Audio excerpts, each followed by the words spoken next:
The headlines make it sound dramatic. Kevin Warsh at the Federal Reserve as the new Fed chair, the end of the old order, and a full reset of U.S. monetary policy. Welcome to Newsix Brief. Thank you for joining us. If you haven't already, please subscribe. It takes just a second and helps us continue bringing you in-depth financial analysis. Here's the reality. If you strip away the noise, what we're talking about isn't a revolution. This is a managed shift. Understanding that difference matters because expectations themselves help shape our response to these changes. So let's slow this down and examine three critical things. First, who Kevin Warsh actually is. Second, what the Fed chair can and cannot do. Third, what a Warsh-led Federal Reserve would realistically mean for the U.S. economy and the dollar. Kevin Warsh is not some political outsider parachuted in to blow up the Federal. He's very much part of the American financial establishment and has been for a long time. He served as a Federal Reserve governor from 2006 to 2011, meaning he was there during one of the most consequential periods in modern financial history. During the 2008 crisis, Warsh was one of the key intermediaries between the Fed and Wall Street under Chairman Ben Bernanke. That role matters. Warsh understands how markets work under stress and pressure. He understands how liquidity freezes spread and how quickly confidence can evaporate when the financial plumbing breaks. He supported emergency measures to stabilize the system during the 2008 financial crisis. But here's the nuance that often gets lost. While he supported those emergency interventions, he was increasingly uncomfortable with how large and permanent the Fed's balance sheet was becoming. Even back then, Warsh was worried about the long-term consequences of aggressive monetary expansion. He warned about inflation risks, asset bubbles, and the distortion of market signals. Those disagreements with Bernanke-era policy eventually led to his departure from the Board of Governors. An interesting detail that many people seem to forget or prefer not to discuss today. In other words, Warsh is not anti-intervention. He's anti-permanent intervention. That's a crucial distinction. If you fast forward to today, his policy preferences are fairly consistent with that history. Faster rate cuts if inflation is clearly slowing. That's something he would favor. A more aggressive reduction of the Fed's balance sheet is likely on his agenda. Looser bank regulation. Yes, that's probably going to happen as well. A stronger emphasis on economic growth and productivity rather than constant financial market backstopping. But here's where much of the commentary goes wrong. The Fed chair is not a monetary dictator. The reality of Fed power. Even if Warsh is nominated, and that itself is not guaranteed at this point, he cannot simply walk into the Fed and rewrite U.S. monetary policy by decree. He cannot do that even if Trump tells him to, because the Federal Reserve System doesn't function that way. First, there's the politics. Confirmation is not a formality. The Senate Banking Committee is the gatekeeper. Republicans hold only a narrow majority, 13 votes to 11 if I'm not mistaken. Democrats are already unified against Warsh, and they won't make this easy. Even one Republican, Senator Thom Tillis, has already stated he would not support any Fed nominee while the Justice Department continues a criminal investigation into current Chair Jerome Powell. That alone could deadlock the committee. This isn't just hypothetical. We've seen similar procedural blockades before. Senator Tommy Tuberville effectively froze military promotions at the Pentagon for nearly a year using comparable tactics. So Warsh's appointment is not a done deal, not even close. But even assuming he gets confirmed, which is likely, the structural constraints don't disappear. The Federal Reserve is a collegial institution. Monetary policy decisions are made by the Federal Open Market Committee, not by the Fed chair alone. That includes the Board of Governors and the presidents of the regional Federal Reserve banks. The chair sets the tone, yes. The chair influences priorities. But he cannot unilaterally set interest rates. He cannot single-handedly start or stop quantitative tightening. He cannot rewrite banking regulations on his own. Any meaningful shift requires majority support, internal consensus, and time, a significant amount of time. Also, with midterms coming up, the timing aspect becomes increasingly important and more indicative of what we might expect in 2028. The most realistic outcome here is not a sharp break, but a gradual adjustment in Fed policy, a smoother glide path rather than a policy cliff. If by some miracle inflation slows, which seems unlikely, as we know, and if economic growth remains relatively stable, a Fed under Warsh would likely move faster toward cutting rates. I don't think anybody doubts that at this point. Borrowing costs would come down sooner, and we'd see a more cautious leadership style. At the same time, Warsh would likely push harder to drain excess liquidity from financial markets through balance sheet reduction. This would be contrary to what the Fed is doing now. As I mentioned in my previous video, the Fed's balance sheet has begun expanding, meaning the Fed is injecting liquidity into the financial system right now. That combination is important. Cheaper credit, but a less speculative environment. It's effectively an attempt to stimulate the real economy without reigniting the kind of asset bubbles that make the system fragile in the long run. Ironically, that could increase vulnerability over time because markets have become accustomed to constant liquidity support. If you remove that even gently, it entails significant risk. What won't happen? What almost certainly will not happen is the nightmare scenario some people are trying to sell right now. There will be no uncontrolled money printing. The Fed will not become a tool of direct budget financing. The dollar will not be deliberately sacrificed to boost exports. The Federal Reserve will not be abolished, despite what some corners of the internet and YouTube claim. The reason is simple. The dollar is still the backbone of the global financial system. Yes, its value is declining. It lost nearly 10% in just 12 months in 2025. But any sharp, reckless moves would immediately show up in higher U.S. bond yields, capital flight, and financial instability in the United States and globally, just before the midterms. Can the Trump administration afford that? The answer is no.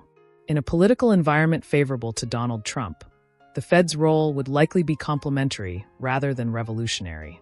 Trump's economic agenda leans heavily on tariffs. His tariff regime is extremely aggressive.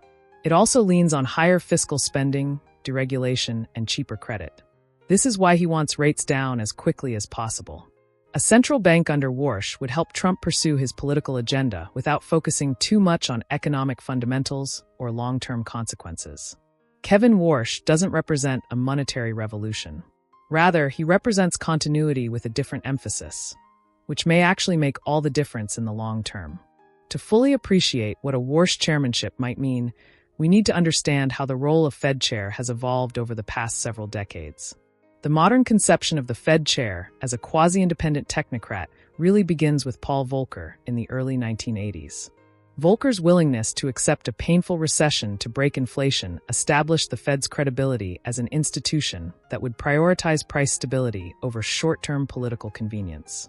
That credibility became the foundation of the Fed's effectiveness for the next 4 decades. Alan Greenspan, who followed Volcker, built on that foundation but also began the era of the Greenspan put, the implicit promise that the Fed would intervene to prevent major market disruptions. This created a moral hazard problem that arguably contributed to the 2008 financial crisis, as market participants believed the Fed would always be there to cushion their falls. Ben Bernanke faced the full consequences of that moral hazard when the financial system nearly collapsed. His response, aggressive quantitative easing, near-zero interest rates, and massive expansion of the Fed's balance sheet, saved the system but also fundamentally changed what the Fed was and what it did. The central bank became not just a lender of last resort, but an active market participant and liquidity provider on an unprecedented scale. Janet Yellen continued many of Bernanke's policies while attempting a gradual normalization.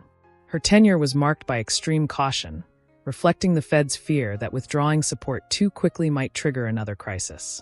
Jerome Powell initially tried to continue that normalization, raising rates and beginning balance sheet reduction. But he reversed course dramatically when markets protested in late 2018, and then expanded the Fed's role even further during the pandemic.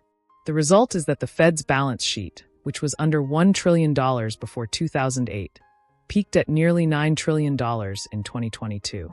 Kevin Warsh represents a potential break from this trajectory, not back to pre-2008 Fed policy, which is impossible, but toward a Fed that is more skeptical of permanent intervention and more concerned about the long-term distortions created by ultra-loose policy. The international dimension.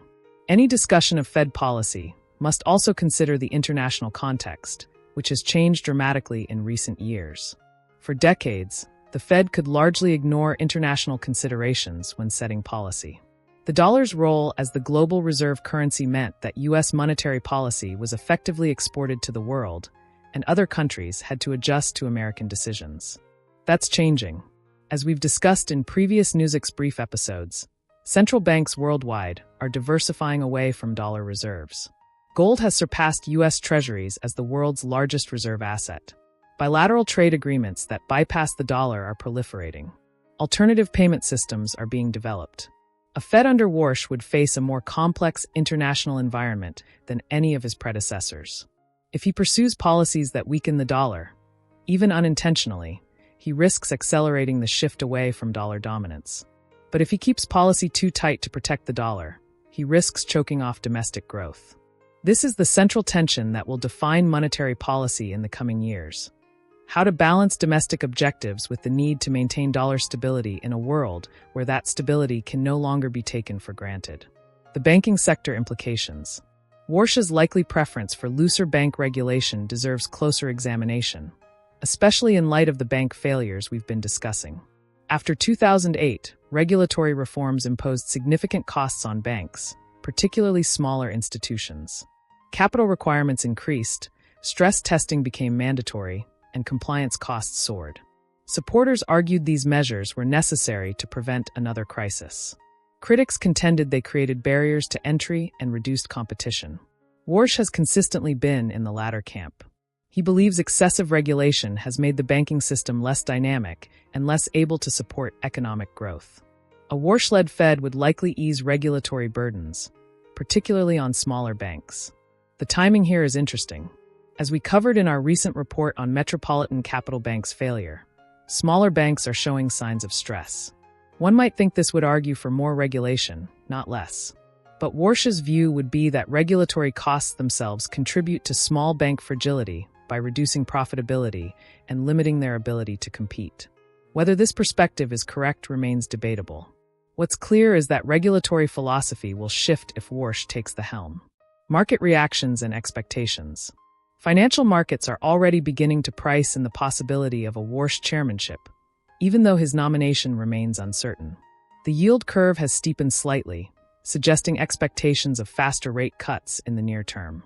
Bank stocks have rallied on hopes of regulatory relief. Gold has continued its ascent as investors hedge against uncertainty. But market expectations can be self-fulfilling. If investors believe Warsh will cut rates aggressively, they may push up asset prices in anticipation, creating exactly the kind of bubble conditions Warsh claims to oppose. Conversely, if his balance sheet reduction plans are taken too seriously, liquidity concerns could emerge quickly. This is the Fed chair's perpetual challenge. Market participants are always trying to anticipate and front-run policy changes, which can force the Fed's hand even when it wants to remain flexible.